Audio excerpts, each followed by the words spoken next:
آپ ادھر آ جائیں بیٹا, وہ ادھر چلے جائیں کونے پہ, تاکہ دوبارہ آپ ایسا جو ہے نا وہ نہ کریں.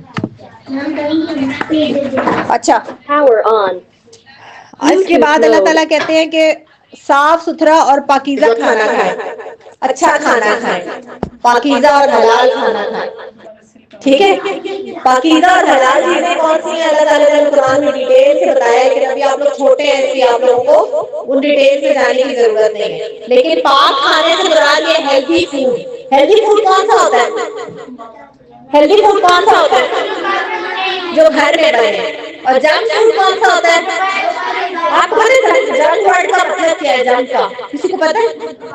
کچرا. جنک کا مطلب ہے کچرا, فالتو چیز. تو جب آپ جنک فوڈ کھاتے ہو تو کون سا کھانا کھا رہے ہوتے ہیں؟ کچرا, جو ہمارے جسم کو بالکل طاقت نہیں دیتا. اللہ تعالیٰ نے کھانا کیوں بھیجا ہے دنیا میں؟ تاکہ ہمیں پاور ملے, طاقت ملے, تاکہ ہم نیکیاں کر سکیں, اللہ تعالیٰ کی اچھے سے عبادت کر سکیں, ہر کام کو اچھے طریقے سے کر سکیں. لیکن جو کھانا ہمیں طاقت نہیں پہنچاتا پھر کیا وہ پاک کھانا ہے؟ ہیلدی نہیں ہے نا وہ.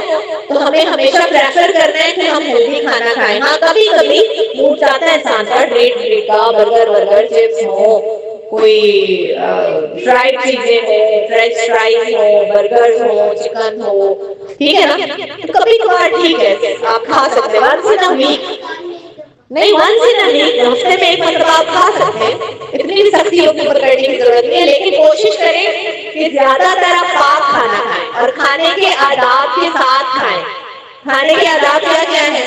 بسم اللہ پڑھ کر کھائیں, سکون سے بیٹھ کر کھائیں, ہاتھ دھو کر کھائیں, کھانے کو ضائع نہ کریں, اتنا پلیٹ میں ڈالیں جتنی آپ کو بھوک ہے, بار بار ڈالیں. ایک مرتبہ پوری پلیٹ کو بھر لینا اور پہاڑ بنا لینا کھانے کا کبھی دیکھا ہے؟ کتنا برا لگتا ہے, برا لگتا ہے نا, انسان عجیب جانور سا لگتا ہے. تو ڈھنگ سے کھانا کھائیں, تمیز سے کھائیں, تھوڑا ڈالیں, اتنا ڈالیں جتنی آپ کو ضرورت ہے, بار بار ڈالیں لیکن ضرورت کے مطابق ڈالیں. ٹھیک ہے, ضرورت کے مطابق کھائیں. جی, کچھ لوگ ایسے اتنے بھوکے ہوتے ہیں کہ کہتے ہیں کہ کھانا ختم نہ ہو, تو جلدی جلدی اتنی زیادہ پیٹ بھر لیتے ہیں کہ ان سے کھایا نہیں جاتا. اسی بات سے تو منع کیا گیا. آپ کو پتا ہے جلدی جلدی کھانے سے آپ کو کتنے اسٹمک کے پرابلمز ہو جاتے ہیں, گیسٹرک پرابلمز ہو جاتے ہیں, اسٹمک ویک ہو جاتا ہے, پٹھے اس کے کمزور ہو جاتے ہیں, پھنس بھی جاتا ہے. آپ صلی اللہ علیہ وسلم نے کیا کہا تھا؟ یا اسٹمک بنائیں اور اس کے 3 پورشنز بنائیں. آپ صلی اللہ علیہ وسلم نے کیا کہا تھا وہ بتاتے ہیں ان کو. اسٹمک نہیں بنانا آتا, ایسے ایک ٹیوب کی طرح جو ایسے کھلی سی ہو, ایسے ہاں جی اس طرح بنا دیں. اکثر آپ کو آتا ہے, آپ بنا دیں اسٹمک. اچھا ہاں احمد بنا دیتا ہے, احمد اسٹمک بناؤ اچھا سا. ٹھیک ہے, اس کے بعد اپنے سامنے سے کھائیں, اپنی پلیٹ میں اپنے سامنے سے کھائیں. ٹھیک ہے نا, یہ نہیں کہ اگر 2 لوگ ایک پلیٹ میں کھا رہے ہیں تو ایک دوسرے کے حصے میں آپ ہاتھ مارتے رہے, یہ بہت گندا لگتا ہے. اپنے سامنے سے کھانا کھائیں, ہاتھ دھو کر کھائیں, اللہ کا شکر ادا کر کے کھائیں. جو کچھ بھی گھر میں پکا ہوا ہے اس کو اللہ کا شکر ادا کر کے کھائیں, کیونکہ دنیا میں بہت سے لوگ ایسے ہیں جن کو کھانا نہیں ملتا. دنیا میں بہت بھوک ہے بیٹا. اور میم کھانے میں کبھی ایب نہ نکالے, مما کو یہ نہ کہ ہے مما یہ کیا بنا دی, او ہو میں نے تو یہ نہیں کھانا. اچھا ضروری نہیں ہے کہ ہر انسان کو ہر چیز اچھی لگے کھانے میں, ہر انسان کی پسند ہوتی ہے. کچھ چیزیں آپ کو اچھی لگتی ہیں, کچھ چیزیں آپ کو اچھی نہیں لگتی. یہ نہیں کہا کہ آپ ہر چیز کو پسند کریں, لیکن یہ 3 سائڈ ہے. اور اللہ تعالیٰ نے کہا ہے, آپ صلی اللہ علیہ وسلم نے فرمایا ہے کہ اس میں ایک جو ہے اس کو خالی رکھے پانی کے لیے. اس میں کیا جائے گا؟ پانی, کیونکہ انسان کے لیے پانی بہت ضروری ہے. نمبر 2 جو حصہ ہے اس میں کیا جائے گا؟ کھانا. ٹھیک ہے, آپ کا فروٹ جائے گا. اور نمبر 3 جو ہے اس میں کیا جائے گا؟ ہوا. ورنہ آپ کا اسٹمک ایئر ٹائٹ ہو جاتا ہے. جب یہ ہمیں گیسٹرک پرابلم ہوتا ہے, کیوں ہوتا ہے؟ اس کی ریزن کیا ہوتی ہے؟ ہمارا اسٹمک ایئر ٹائٹ ہو جاتا ہے, اس کو جگہ ہی نہیں. بیلون ہے نا, بیلون میں آپ ایک حد سے زیادہ ہوا بھر دیں تو کیا ہوتا ہے؟ وہ اتنا سخت ہو جاتا ہے, پھٹ بھی جاتا ہے, اور وہ اتنا سخت ہو جاتا ہے, اور وہ کتنا پھر. اور سوچیں اب اگر وہ بیلون آپ کا اسٹمک ہے اور وہ اتنا سخت ہو گیا تو آپ کو پیٹ میں کیسا لگے گا؟ عجیب لگے گا نا, درد ہوگا. تو اس لیے آپ صلی اللہ علیہ وسلم نے فرمایا تھا کہ بھوک لگے تو کھانا کھانے بیٹھو, اور پیٹ بھر کے نہ کھاؤ. ابھی بھوک موجود ہو, ابھی بھوک ختم نہ ہوئی ہو تو اٹھ جاؤ. کم کھانے میں صحت ہے, زیادہ کھانے میں بیماری ہے, اور کم کھانے میں صحت ہے. تو تھوڑی سی بھوک رکھ کے کھانا کھایا کریں. ٹھیک ہے, گھر کا کھانا کھائیں، صاف کھانا کھائیں، ہاتھ دھو کر کھائیں، آواز نہ نکالیں کھاتے ہوئے چپ چپ کی منہ سے، بہت گندا لگتا ہے جب منہ کھلا ہوتا ہے، آپ نوالا چبا رہے ہوتے ہیں یا آپ کے منہ سے آواز آ رہی ہوتی ہے تو منہ بند کر کے چبایا کریں، اس طرح سے منہ بند کر کے کھائیں، بہت گندا لگتا ہے، ساتھ بیٹھے ہوئے انسان کا دل خراب ہوتا ہے جب آپ کے کھانے کی آواز آتی ہے۔ کھانے کے درمیان میں پانی کم سے کم پئیں، شروع میں پئیں یا آخر میں پئیں، آخر میں بھی کوشش کریں نہ پئیں، کیونکہ کھانے کے اندر جب ایک دم سے پانی چلا جاتا ہے تو وہ اور زیادہ روٹی پھول جاتی ہے، اور زیادہ کھانا تو چاول بھی پھول جاتے ہیں، اس لیے اینڈ پہ نہ کھائیں، سٹارٹ میں پانی پئیں، درمیان میں مرچ لگے تو پئیں، اور سب ایک ساتھ مل کر کھائیں۔ مل کر کھانے میں برکت ہوتی ہے، تو ساتھ بیٹھ کے اپنے گھر والوں کی کوشش کریں کم از کم دن میں ایک مرتبہ سب گھر والے اکٹھے بیٹھ کر کھانا کھائیں، ٹھیک ہے، بسم اللہ پڑھ کر کھائیں، کھانے کے بعد اللہ کا شکر ادا کریں، بہت زیادہ گرم کھانا کھانے سے منع کیا گیا، اتنا تیز گرم کھانا جو آپ کا منہ جلا دے اس کو کھانے سے منع کیا گیا، آپ صلی اللہ علیہ وسلم کو وہ کھانا پسند نہیں ہے جو بہت زیادہ گرم ہو، آپ کہتے تھے کہ ہمیں آگ نہ کھلاؤ، اگر بہت گرم کھانا آپ کے سامنے لائے تو اس کو ٹھنڈا ہونے کا ویٹ کریں اور پھر کھائیں، ٹھیک ہے، اور وقت پہ کھانا کھائیں، وقت پہ رائٹ ہینڈ سے کوشش کریں، جو بچے رائٹ ہینڈ سے کھا سکتے ہیں وہ رائٹ ہینڈ سے کھائیں، اگر کوئی بہت ہی بیچارے کو میری طرح مجبوری ہے اور وہ لیفٹی ہے اور وہ نہیں کھا سکتا، اب میں روٹی رائٹ ہینڈ سے کھا لیتی ہوں لیکن میں چاول جو ہے وہ نہیں کھا سکتی رائٹ ہینڈ سے، بیکاز میں چمچ نہیں پکڑ سکتی رائٹ ہینڈ سے، اگر میں رائٹ ہینڈ سے چمچ پکڑوں گی تو میں اس کو یوں کھاؤں گی اور میں کتنی عجیب لگوں گی، ٹھیک ہے نا، پھر میں لیفٹ ہینڈ سے چاول کھا لیتی ہوں لیکن روٹی میں دائیں، روٹی سب لوگ کھا لیتے ہیں دائیں سے، وہ پرابلم نہیں ہوتا، چمچ یا فورک کا ہی زیادہ پرابلم ہوتا ہے، تو جو بچے لیفٹی، کون کون لیفٹی ہے ہاتھ کھڑا کرے، لیفٹی کون کون ہے یہاں پہ،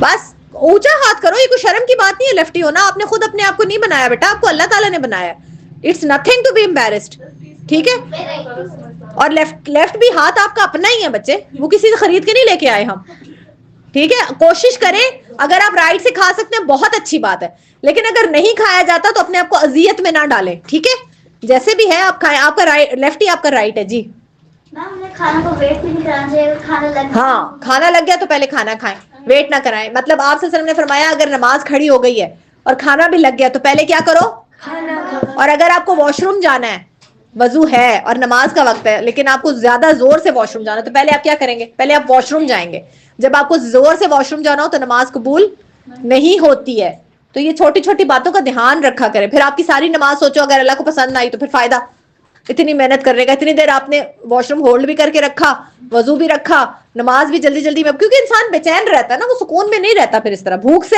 اور واش روم جانے کی اگر حاجت ہو تو انسان سکون میں نہیں رہتا، اس لیے کہا گیا کہ پہلے آپ تسلی سے اپنی حاجت پوری کریں، پیٹ بھرے، واش روم جانا ہے تو واش روم سے ہو کے آئیں، اس کے بعد نماز پڑھیں، ٹھیک ہے، تو کھانے کے یہ تمام آداب ہیں، جی ہاں ایسا نہیں تھا، دیکھو ایسا نہیں تھا کہ آپ صلی اللہ علیہ وسلم کو بھی کھانے کی ساری چیزیں پسند تھی، ہر انسان کی پریفرنس ہوتی ہے نا، تو آپ لہسن نہیں پسند تھا لیکن کبھی اگر آپ کے سامنے آ گیا نا تو آپ نے پلیٹ کو یوں نہیں کیا کہ میں تو نہیں کھاتا، نہیں، اگر جو چیز پسند نہیں ہے تھوڑی تھوڑی کھا کے کوشش تو کرے، ہو سکتا ہے آپ کا ٹیسٹ ڈیولپ ہو جائے، اگر نہیں بھی ہوتا تو ساتھ میں مما کو ریکویسٹ کر دیں مما ایک انڈا بنا دیں یا ایک آلو بوائل کر دیں، میں اس کے ساتھ کھا لوں گا، روز روز نہیں ہوتا، روز روز نہیں ہوتا، یہ تو نہیں نا کہ ایک انسان چکن کے علاوہ کچھ کھائے ہی نہ یا دال کے علاوہ کچھ کھائے ہی نہ یا آلو کے علاوہ کچھ کھائے ہی نہ، ایسے نہیں ہوتا بیٹا، ٹھیک ہے، میکسیمم چیزیں آپ کو کھانی چاہیے، ہاں کوئی اکا دکا چیز ہے جو آپ کو نہیں پسند ہے تو وہ ٹھیک ہے، میں پکی ہوئی گاجر نہیں کھا سکتی، پکا ہوا مٹر میں نہیں کھا سکتی، کریلا مجھے بہت پسند ہے، بچپن میں آپ یقین کریں گے کہ آپ کی میم بچپن میں کوئی سبزی نہیں کھاتی تھی لیکن جب میں نے ٹیسٹ کرنا شروع کیا آہستہ آہستہ تو مجھے بھنڈی کریلا بہت پسند ہے، ٹینڈے بھنڈی کریلا، اچھا چلے یہ ڈسکشن لمبی ہو جائے گی، ہم نے ختم کرنا ہے اس کو، ٹھیک ہے، اچھا اس کے بعد اللہ تعالیٰ نے وضو کے احکامات دیے، کل ہم نے کون سے احکامات پڑھے تھے وضو سے ریلیٹڈ، کس چیز کے، تیمم کے، تیمم کون سا وضو ہوتا ہے، جو پانی نہ ملے تو مٹی سے ہم کرتے ہیں، ابھی آپ کو وضو کے احکامات آئے ہیں، اللہ تعالیٰ نے کہا ہے کہ وضو کے بغیر آپ کی نماز قبول نہیں ہوتی، اس لیے آپ کو وضو لازماً کرنا ہے، ٹھیک ہے، وضو کرنے کے لیے ہاں اچھے طریقے سے وضو کریں، آہستہ آہستہ وضو کریں، پانی کم ضائع کریں، اگر آپ وضو بہت اچھے طریقے سے کرتے ہیں پانی ضائع کرتے ہیں اللہ آپ کا وضو قبول نہیں کریں گے، کیونکہ اللہ آپ سے نے فرمایا تھا اگر کوئی دریا کے قریب بھی رہتا ہے تو وہ بھی پانی ضائع نہ کرے، پانی ضائع کرنا بہت بڑا گناہ ہے، اس لیے آپ نے ہاں پانی آپ نے ضائع نہیں کرنا، لیکن وضو کو اچھے طریقے سے کرنا ہے، کوشش کرنی ہے کوئی بھی باڈی پارٹ خشک نہ رہ جائے، کتنی مرتبہ دھونا ہے ہر باڈی پارٹ کو، 3 مرتبہ، نہ 3 سے کم نہ 3 سے زیادہ، ٹھیک ہے نا، 3 مرتبہ دھونا ہے، اور اس کے بغیر آپ کی نماز نہیں ہوتی، زیادہ اگر غلطی سے ہو جاتا ہے تو اس میں خیر ہے، وہ تو بھول ہوگی نا. اور جب آپ ایک سٹیپ وضو کا کر چکتے ہیں تو فوراً اگلا سٹیپ کریں. یہ نہیں کہ رک جائیں اور وہ خشک ہو جائے اور تب آپ اگلا. کلی کر لی ہے اور منہ خشک ہو گیا اور اس کے بعد آپ منہ دھو رہے ہیں، منہ دھو لیا منہ خشک ہو گیا تو ہاتھ دھو رہے ہیں. نہیں، فوراً فوراً فوراً ایک کے بعد دوسرا سٹیپ کر لیں. اب کون یہاں آ کے بتائے گا وضو کس طرح سے کرنا ہے؟ کس کو آتا ہے وضو کرنا؟ بہت اچھا. فرازین آپ آئے جلدی سے، آ جائیں جلدی سے، میرے پاس ٹائم بہت کم ہے.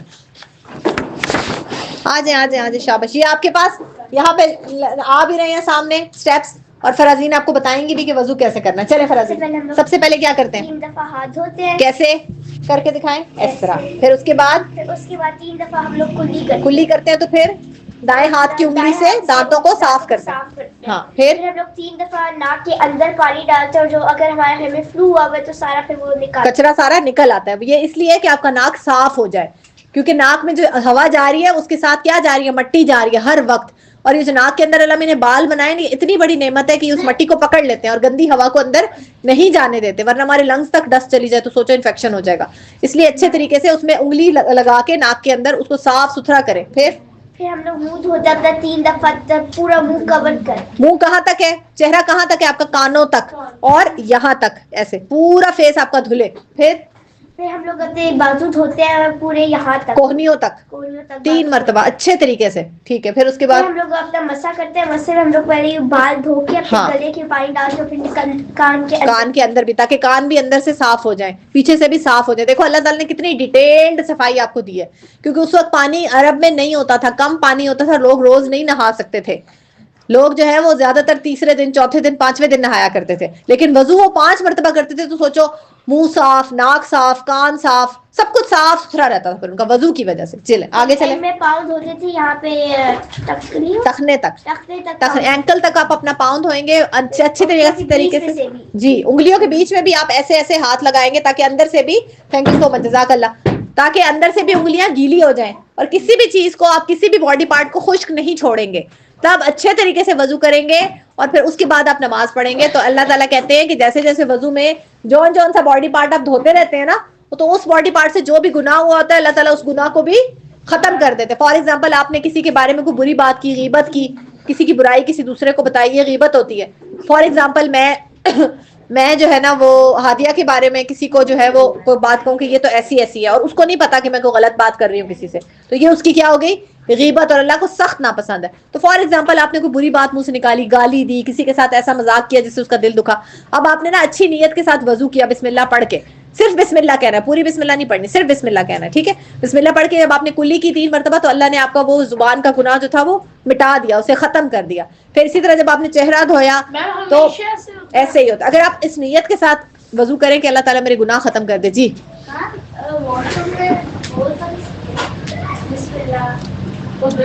بیٹے، واش روم جو ہے نا، وہ جو آپ کا فلش ہے نا، صرف اس کو واش روم کہا جاتا ہے. آج کل چونکہ جوائنٹ آتے ہیں تو آپ کا سنک واش روم میں نہیں آتا. سمجھ میں آیا؟ ایون آپ کا شاور واش روم میں نہیں آتا.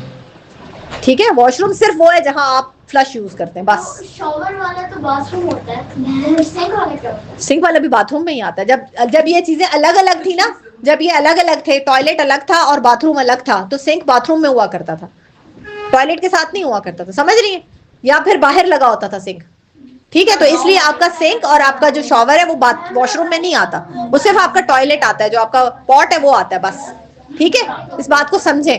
وہاں بیٹھ کے آپ نہیں بول سکتے، یا وہاں بیٹھ کے آپ کچھ نہیں پڑھ سکتے.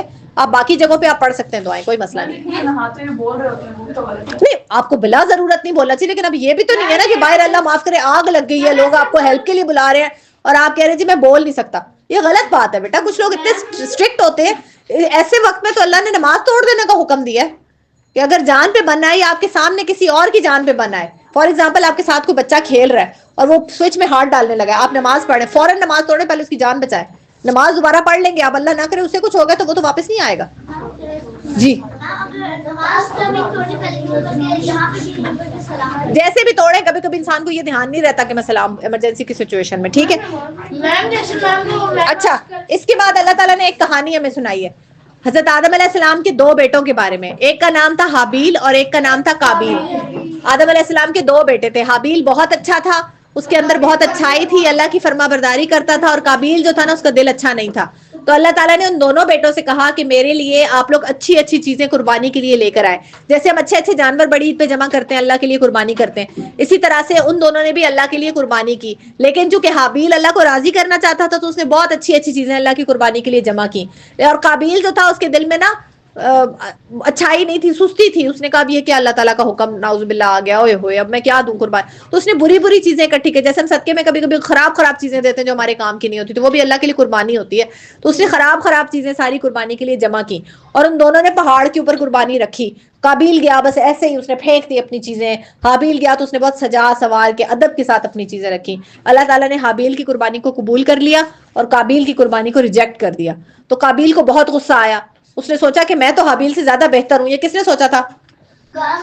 شیطان نے. اس نے بھی شیطان کے طور پہ شیطان نے اس کو گرپ کر لیا, کیونکہ وہ اللہ سے دور تھا نا, تو شیطان نے اس کو پکڑ لیا. اس کے دل میں عجیب عجیب باتیں ڈالی, اور شیطان نے کہا کہ تم بہتر ہو اور حابیل تو بس تم سے نیچے ہے. تو حابیل کو جب اس کو بہت غصہ آیا, حسد آ گیا اس کے دل میں, جیلسی آ گئی, غصہ آیا, اتنا زیادہ شیطان نے اس کے غصے کو بڑھا دیا کہ اس نے اپنے بھائی کو جان سے مار دیا. جب اس نے اپنے بھائی کو جان سے مار دیا تو اس وقت تو اس کو غصہ پہ ٹھنڈا ہوا آہستہ آہستہ. پھر وہ بہت شرمندہ ہوا, اس کو بہت زیادہ برا لگا کہ میں نے اپنے بھائی کی جان لے لی. اور یہ دنیا کا پہلا قتل تھا, اور آج تک جب بھی کوئی انسان کسی انسان کو قتل کرتا ہے تو اس میں حابیل کا حصہ ہوتا ہے اس کا. ہاں, یہ جیسے صدقہ جاریہ ہوتا ہے نا کہ آپ کوئی نیک کام کرتے ہیں, دوسرے لوگ کرتے ہیں, تو اس کا ثواب بھی آپ کو ملتا رہتا ہے. جیسے آپ کی امی آپ کو نماز پڑھنا سکھاتی ہیں, تو ساری زندگی آپ جتنی نمازیں پڑھیں گے نا, امی کا بھی اس میں حصہ ہوگا. اگر کوئی آپ کو جھوٹ بولنا سکھاتا ہے تو ساری زندگی جتنا جھوٹا بولیں گے اس گناہ میں اس کا حصہ ہوگا. اسی طرح دنیا میں جتنے قتل ہوتے ہیں حابیل قابیل کا اس میں حصہ ہوتا ہے. تو اللہ تعالیٰ نے ہمیں اس سے کیا سکھایا؟ اللہ تعالیٰ نے ہمیں یہ سکھایا کہ غصے کے وقت اپنے آپ کو کنٹرول میں رکھنا ہے. سب سے بہادر کون ہے؟ سب سے بہادر وہ ہے جو غصہ کنٹرول کر لیتا ہے. ٹھیک ہے نا, حسد نہیں کرنا, کسی سے جلنا نہیں. اگر کسی کے پاس کوئی نعمت ہے تو آپ یہ دعا کریں کہ اللہ تعالیٰ اسے وہ نعمت دیے رکھے اور مجھے بھی وہ نعمت دے, بجائے اس کے کہ آپ اسے حسد کرنا شروع کر دیں. جیلسی بہت بری چیز ہے. غصہ اور جیلسی یہ دو چیزیں شیطان کی ہیں, اور یہ شیطان ان کے ذریعے انسان سے ہر برا کام کرواتا ہے. تو اپنے آپ کو ان دو چیزوں سے دور رکھیں. اپنی نعمتوں کو دیکھیں, جو اللہ نے آپ کو اچھی چیزیں دی ہیں ان کو دیکھیں. اپنے سے نیچے والے لوگوں کو دیکھیں جن کے پاس وہ بھی نہیں ہے جو آپ کے پاس ہے, اور اللہ کا شکر ادا کرنے والے بن جائیں. ٹھیک ہے نا بیٹے, ٹائم ختم ہو رہا ہے. اس کے بعد اللہ نے بتایا کہ چوری بہت بڑا گناہ ہے. جو چور ہوتا ہے اس کی سزا بہت سخت ہے. اسلام میں کیا سزا ہے چور کی؟ ہاتھ کاٹ دیا جاتا ہے. کیوں؟ تاکہ وہ ہمیشہ کے لیے ایک تو اس کا عبرت کا نشان بنا رہے کہ اس کا ہاتھ اس لیے نہیں ہے کہ اس نے چوری کی تھی, لوگوں کے سامنے ہمیشہ وہ شرمندہ ہوتا رہے. اور چوری گناہ کبیرہ ہے. کسی کی چیز لے کے اس کو بتائے بغیر اسے اپنے بنا لینا یہ چوری ہے, اور یہ گناہ کبیرہ ہے. اور گناہ کبیرہ اللہ تعالیٰ معاف نہیں کرتے. تو چوری سے اپنے آپ کو بہت دور رکھیں. اور یہ سب چیزیں چوری میں آتی ہیں. امی کو یہ کہنا کہ میں فون پہ نعت سن رہا ہوں اور کارٹون دیکھنا شروع کر دینا, ٹھیک ہے نا, یا امی کو یہ کہنا میں پڑھ رہا ہوں اور کچھ اور کرنا, یہ سب چوری ہے. یہاں قرآن پڑھنے کے لیے آنا اور وقت ضائع کرنا, اس وقت کو کہیں اور لگانا, یہ چوری ہے. یہ تمام چیزیں چوری ہیں, اور چوری گناہ کبیرہ ہے. اللہ تعالیٰ آپ سے اس کے بارے میں سوال کریں گے. تو چوری نہیں کرنی, ہمیں چوری سے بچنا ہے. اور چور کا ساتھ دینے والا بھی گناہگار ہوتا ہے. کوئی اگر کسی کو چوری کرنے میں ہیلپ کرتا ہے تو اسے بھی اتنا ہی گناہ ملتا ہے جتنا چور کو ملتا ہے. تو اس سے بچ کے رہنا. پھر اللہ تعالیٰ نے ہمیں کہا ہے کہ عدل کرو اور انصاف کرو. آپ کی امی آپ کو ایک چاکلیٹ دیتی ہیں اور کہتی ہیں آپ 3 بہن بھائی ہو, کہ تینوں میں اپنا آپ اور 2 آپ کے بہن بھائی, 3 حصے کر کے دونوں بہن بھائیوں کو بھی دے دو اور خود بھی کھا لو. آپ کیا کرتے ہیں؟ جو بہن آپ کو زیادہ اچھی لگتی ہے اسے بڑا حصہ دے دیتے ہیں, جو اچھا نہیں لگتا اس کو تھوڑا حصہ دے دیتے ہیں, یا اپنے لیے بڑا حصہ رکھ لیتے ہیں اور باقی دونوں کو. تو یہ انصاف ہے؟ اس سے آپ کے چھوٹی چھوٹی چیز, انصاف کے بارے میں اللہ بہت سخت ہے, کیونکہ اللہ تعالیٰ خود بہت اچھا انصاف کرنے والے. تو آپ سے سوال ہوگا آپ نے ناانصافی کی ہے. اللہ ناانصافی کرنے والے کو پسند نہیں کرتا. ہر معاملے میں انصاف سے کام لیں, انصاف سے. ایک ہوتا ہے انصاف اور ایک ہوتا ہے عدل. عدل پتہ ہے کیا ہوتا ہے؟ عدل یہ ہوتا ہے کہ آپ کی بہن بیمار ہے چھوٹی, اور آپ کو امی ایک چاکلیٹ دیتی ہیں اور امی کہتی ہیں کہ اس کے حصے کر دو. تو بہن کہتی ہے کہ میرا منہ نا بہت زیادہ کڑوا ہو رہا ہے, مجھے بخار ہے. تو آپ اپنے بھائی سے کہتے ہیں کہ کیوں نہ اسے آج بڑا حصہ دے دیں کیونکہ یہ بیمار ہے. بھائی کہتا ہے کہ ٹھیک ہے, تو آپ اسے بڑا حصہ دے دیتے اور خود دونوں اب یہ کیا عدل ہے؟ ضرورت کے مطابق کسی کو کوئی چیز دینا, یہ کیا ہے؟ عدل ہے. ٹھیک ہے نا. انصاف کیا ہے؟ ایکول تقسیم کرنا. عدل کیا ہے؟ ضرورت کے مطابق. فار ایگزامپل 2 بچے ہیں, ایک کی اتنی ہائٹ ہے اور ایک کی اتنی ہائٹ ہے, اور یہ دیوار ہے, اور دونوں بچے اس دیوار سے اوپر دیکھنا چاہتے ہیں. اگر آپ دونوں کو ایک جتنا اونچا اسٹول دیں گے تو کیا ہوگا؟ دونوں ایکول رہیں گے؟ نہیں, ایک اونچا ہو جائے گا, ایک پھر نیچے رہ جائے گا. تو چھوٹی ہائٹ والے کو آپ لمبا اسٹول دیں گے اور لمبی ہائٹ والے کو آپ چھوٹا اسٹول دیں گے, تو دونوں ایکولی لمبے ہو جائیں گے اور دونوں دیکھ سکیں گے اس طرف. یہ کیا ہے؟ یہ عدل ہے. چھوٹی ہائٹ والے کو زیادہ لمبے سٹول کی ضرورت تھی. تو یہ سمجھنا کہ کس کو کس چیز کی ضرورت ہے اور اس کے مطابق اس کو دینا, یہ عدل ہے. اور اللہ سب سے زیادہ عدل کرنے والا ہے, اور وہ اپنے بندوں کو بھی کہتا ہے کہ تم کیا کرو, عدل کرو. ٹھیک ہے. آخری جو بات اس پارے میں ہے, جو ہمارا پارہ انشاءاللہ ختم ہونے والا ہے, امامت, لیڈرشپ اللہ تعالیٰ نے مسلمانوں کو دے دی. اس سے پہلے لیڈرشپ کسی اور قوم کے پاس تھی, جن کو ہم کہتے ہیں نا جیوز, یہودی. اس سے پہلے وہ لیڈرز تھے, پھر انہوں نے اللہ کی نافرمانی کی, بات نہیں مانی, ہر گندا کام کیا, تو اللہ تعالیٰ نے ان سے لیڈرشپ لے کے کرسچنز کو دے دی. کرسچنز کے بارے میں تو سب کو پتا ہے نا, کرسچنز کو دے دی. پھر کرسچنز نے بھی گندے گندے کام کیے, اللہ کی بات نہیں مانی, اللہ کی کتاب کو بھی سنبھال کے نہیں رکھا. تو پھر اب اللہ تعالیٰ نے کہا ہے کہ لیڈرشپ کس کی ہے, مسلمانوں کی. دنیا میں بیسٹ لوگ کون سے ہیں, مسلمان. اور کیوں بیسٹ ہیں, کہ وہ خود بھی اچھے کام کرتے ہیں اور دوسروں کو بھی اچھا کام کرنے کی. تو اس لیے اللہ نے کہا اب یہ تمہاری رسپانسبلٹی ہے, تم دنیا کے لیڈرز ہو, اچھائی پھیلاؤ, دنیا میں برائی نہ پھیلاؤ. اور میم آج کل تو انسان یس قرآن میں حضرت صلی اللہ علیہ وسلم پڑھ رہا ہے. جی بالکل. تو میم اگر قرآن حضرت صلی اللہ علیہ وسلم پر نازل ہوا تو میم حضرت نوح علیہ السلام کے دور میں قرآن تھا نہیں, لیکن اس دور میں کوئی اور اللہ کی کتاب تھی. ہر دور میں اللہ کی کوئی نہ کوئی کتاب موجود رہی ہے, ٹھیک ہے نا, جس پہ لوگوں کو عمل کرنے کے بارے میں کہا جاتا رہا. کون سی میم؟ حضرت نوح علیہ السلام کے زمانے میں ساری بکس کے بارے میں اللہ نے نہیں بتایا, ہمیں تو صرف 4 کتابوں کے بارے میں پتا ہے. کون کون سی؟ یس, تورات, زبور, انجیل. سب سے پرانی زبور ہے, اس کے بعد تورات ہے, پھر انجیل ہے, اور پھر قرآن پاک ہے. باقی تمام کتابوں کو انہوں نے بدل دیا تھا, ٹھیک ہے. لیکن اللہ نے کہا ہے کہ قرآن کی حفاظت کی ذمہ داری میری اپنی ہے. تو 15 یا 100 ایئرز گزرنے کے باوجود قرآن کا ایک لفظ بھی الحمدللہ نہیں بدلا گیا, نہ کوئی بدل سکا, اور نہ, اللہ کا شکر ہے, مسلمانوں نے بھی اس کی پوری حفاظت کی ہے. تو ہمیں قرآن کی حفاظت کرنی ہے اور اس کے ساتھ دل لگا کے رکھنا ہے, ٹھیک ہے. تو آج ہم نے کیا کیا پڑھا, ہمیں کیا کیا کرنا ہے, اللہ کی فرما برداری کرنی ہے, ہمیں اپنی زبان کا صحیح استعمال کرنا ہے, اللہ نے جو ہمیں نعمتیں دی ہیں ہمیں اس کی قدر کرنی ہے, ہمیں برائی کو چھپانا ہے اور اچھائی کو پھیلانا ہے, ہمیں غصے اور حسد سے بچ کے رہنا ہے, ہمیں اچھا اور پاک کھانا کھانا ہے, ہمیں اپنا وعدہ پورا کرنا ہے, ہمیں وضو اچھے طریقے سے کرنا ہے, ٹھیک ہے, ہمیں چوری نہیں کرنی, بہت بڑا گناہ ہے, ہمیں عدل اور انصاف سے کام لینا ہے. اور ہم دنیا کے لیڈرز ہیں تو ہمیں لیڈرز کی طرح کام کرنا ہے, ٹھیک ہے نا. لیڈر کیسا ہوتا ہے, سب کو ساتھ لے کے چلنے والا. لیڈر کیسا ہوتا ہے, سب کا خیال رکھنے والا. لیڈر کیسا ہوتا ہے, اس کے اپنے اندر اچھائیاں ہوتی ہیں تو وہ دوسروں کو بھی کر کے دکھاتا ہے اچھے کام, غلط کام نہیں کر کے دکھاتا دوسروں کو بھی. تو ہم سب کیا ہیں, دنیا میں لیڈرز ہیں. تو ہم آج کے بعد لیڈرز کی طرح رہیں گے. ہم مسلمز ہیں اور ہم لیڈرز ہیں. ساری دنیا ہمیں دیکھ کے اچھی بنے, بجائے اس کے کہ ساری دنیا یہ کہے کہ مسلمان اچھے نہیں ہوتے. ایسے ہی کہتے ہیں نا لوگ آج کل. کس کی وجہ سے کہتے ہیں, ہماری اپنی وجہ سے کہتے ہیں. ہم نے ہر غلط کام کیا تو دنیا نے یہ کہنا شروع کر دیا کہ مسلمان اچھے نہیں ہوتے. تو وہ آپ کے اچھے ہونے سے, ابھی کیا ہے, پرسوں آپ نے وہ پکچر دیکھی تھی, اسرائیلی سولجر جو ہے وہ پیار کر رہا تھا مجاہد کے ماتھے کو. کبھی آپ نے دیکھا ہے کسی نے کسی کو جیل میں رکھا اور جاتے ہوئے وہ جیلر کو پیار دے کے جائے؟ لیکن وہ دے کے جا رہا تھا. اس کا مطلب ہے کہ انہوں نے اتنا اچھا سلوک اس کے ساتھ کیا کہ وہ دل سے ان کا فرینڈ بن گیا. اور جو لوگ وہاں سے آتے ہیں, اسرائیل سے چھوٹ کے آتے ہیں, کبھی ان کی حالت دیکھی ہے, کسی کی آنکھ نہیں, کسی کی ٹانگ نہیں, کسی کا کان نہیں, بےچارے آدھے جاتے ہیں, پورے جاتے ہیں, آدھے واپس آتے ہیں.